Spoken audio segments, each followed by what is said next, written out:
punya masalah yang berhubungan dengan keuangan atau hutang. Banyak orang belum paham bagaimana hutang itu menjadi hutang yang baik atau hutang yang buruk. Akhirnya mau keluar dari hutang tapi malah semakin terperdaya oleh hutang, ya, karena ini banyak pemahaman yang ternyata salah atau keliru tentang hutang. Bapak sekalian, ada pertanyaan ya sekarang gini, menurut Bapak Ibu, hutang itu baik atau buruk? Baik. Nah, ini kan ada dua suara nih kan, ada dua pendapat ini kan ya. Nah, sekarang siapa yang berpendapat bahwa hutang itu baik, angkat tangan. Oke. Nah, siapa yang berpendapat bahwa hutang itu buruk? Siapa yang bingung, tidak punya pendapat? Ya, ternyata banyak yang bingung juga, nggak punya pendapat akhirnya kan itu. Bapak sekalian, hutang itu gini, baik atau buruk itu tergantung bagaimana kita menggunakan. Ya. Jadi hutang sendiri itu masih netral, artinya menjadi baik atau buruk itu tergantung bagaimana kita menggunakannya. Ya.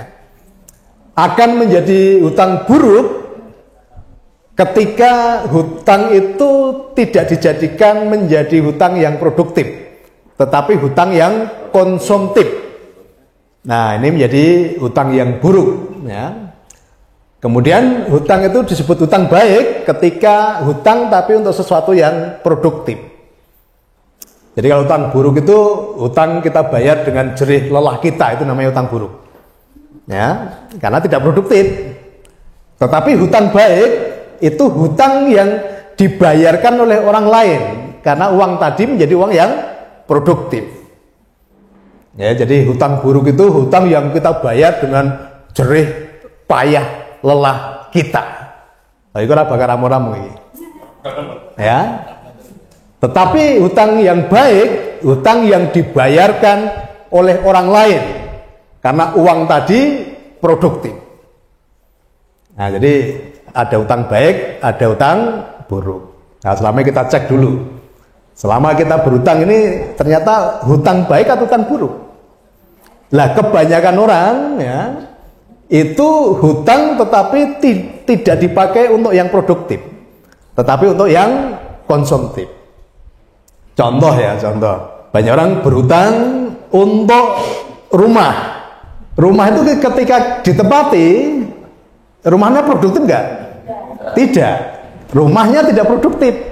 Sementara kita menanggung biaya untuk angsuran setiap bulan. Lah, diambilkan dari mana angsurannya? Diambilkan dari kerja aktif kita. Bukan dari penghasilan pasif.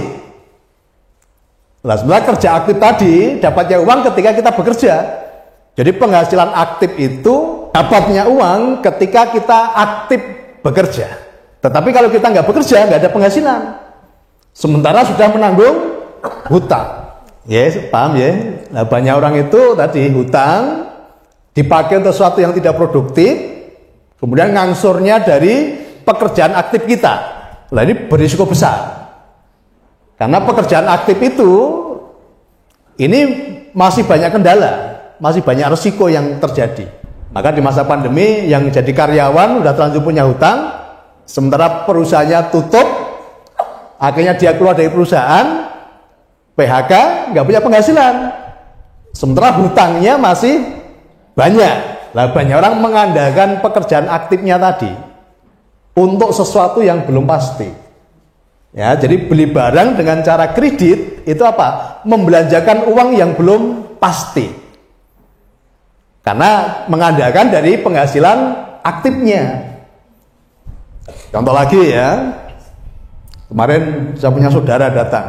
Dia punya pekerjaan aktif sebagai supplier material.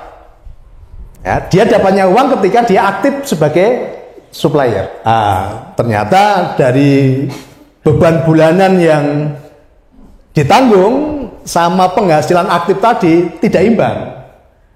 Kemarin saya tanya, yang ngelola kan yang istrinya, saya tanya, penghasilan sebulan kira-kira berapa dari penghasilan aktif? Kalau di total-total bersihnya itu cuma 2 juta. Sementara tanggungannya per bulan 13 juta. Wes. Tekor ya, tekor. Nah,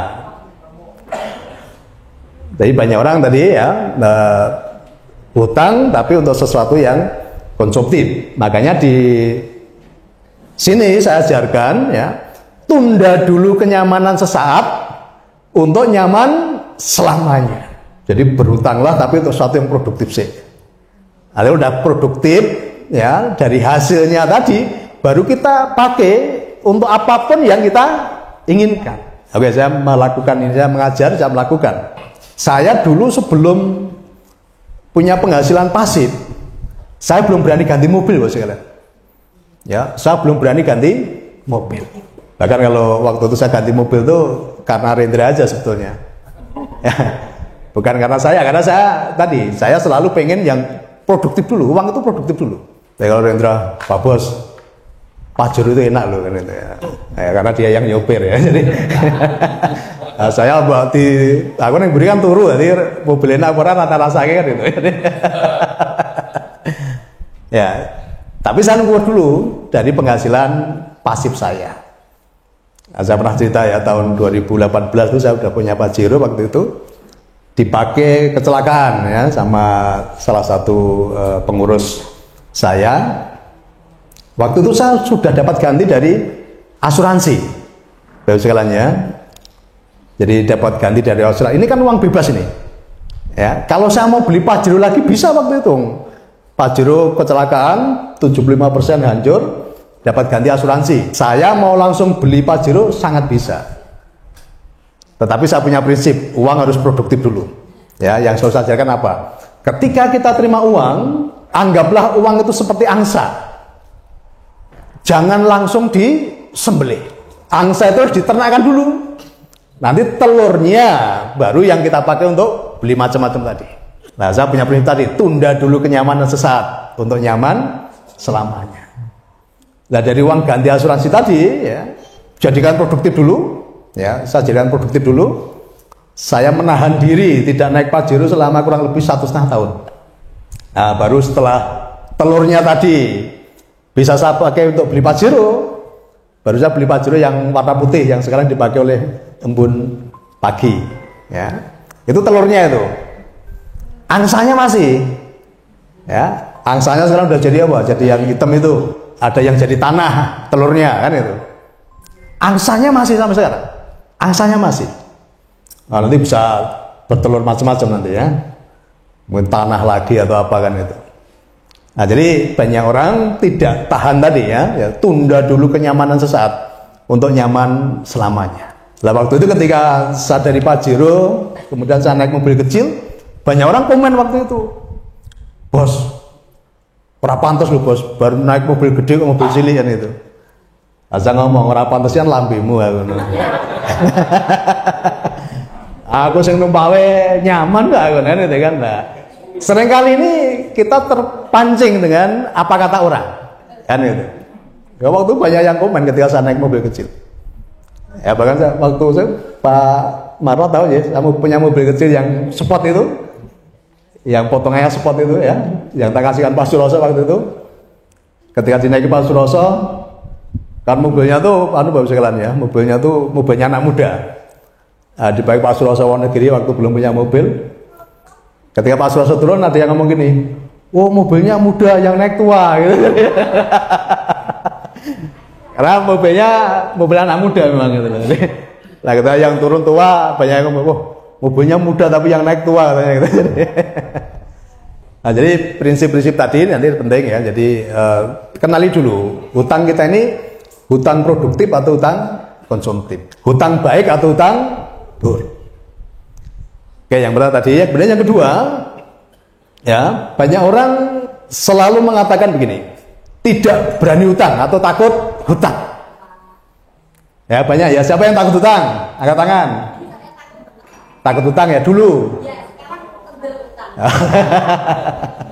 Bapak Ibu, saya mau kasih tahu bahwa hutang itu kalau menjadi hutang produktif itu bisa meningkatkan derajat kita, ya, bisa meningkatkan kelas kita selama hutang itu menjadi hutang produktif.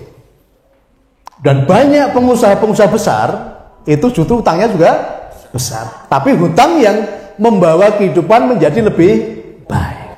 Nah, maka sekarang kita harus rubah dulu bahwa hutang itu tidak menakutkan.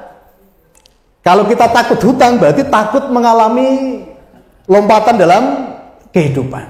Ya, ingat-ingat ya, banyak pengusaha besar, ya, orang-orang sukses itu justru dia hutang tapi hutang yang produktif, dipakai untuk punya nilai daya ungkit, ya, untuk kehidupannya menjadi semakin baik. Karena apa, Bapak Ibu? Kalau kita hutang, artinya apa? Kita ini menjadi orang yang dipercaya. Kita ini menjadi orang baik.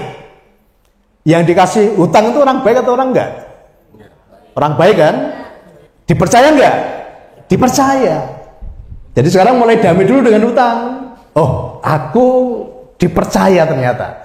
Aku ini orang yang dipercaya. Aku ini orang baik. Nah, ini dirubah dulu ya mindsetnya. Bahwa ternyata orang-orang yang punya hutang itu orang-orang yang dipercaya. Maka jagalah kepercayaan itu, ya, dengan bijaksana dalam pengelolaan keuangan. Jangan dibelanjakan sesuatu yang tidak produktif. Ya, uang itu menjadi produktif dulu, baru nanti hasilnya dipakai untuk memenuhi apa yang kita inginkan. Ya, disadari dulu bahwa orang-orang yang punya hutang adalah orang-orang baik dan orang-orang yang dipercaya. Maka jagalah kebaikan itu, jagalah kepercayaan itu.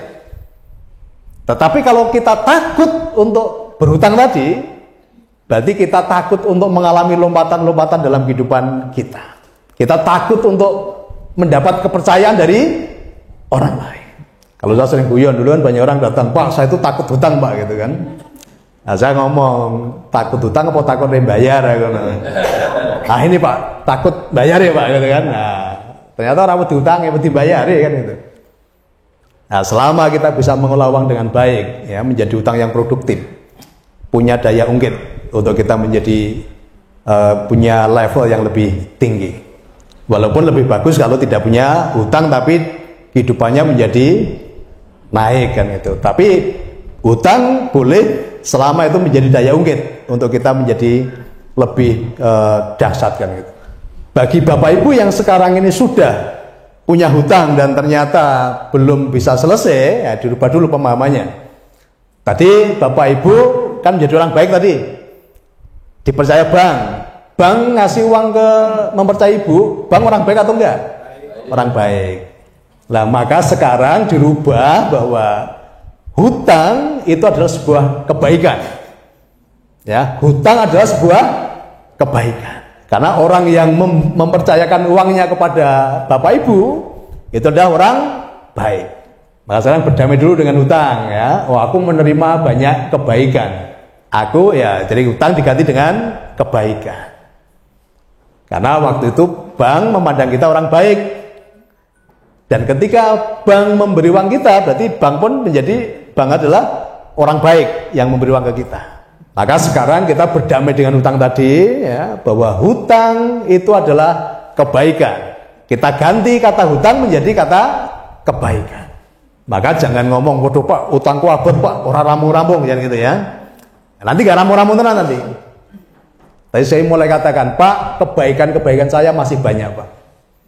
Tetapi saya punya kerinduan untuk membalas kebaikan-kebaikan tadi dengan cara yang cepat, mudah, sederhana, dan ajaib. Nah, selama ini banyak orang fokusnya kepada hutang.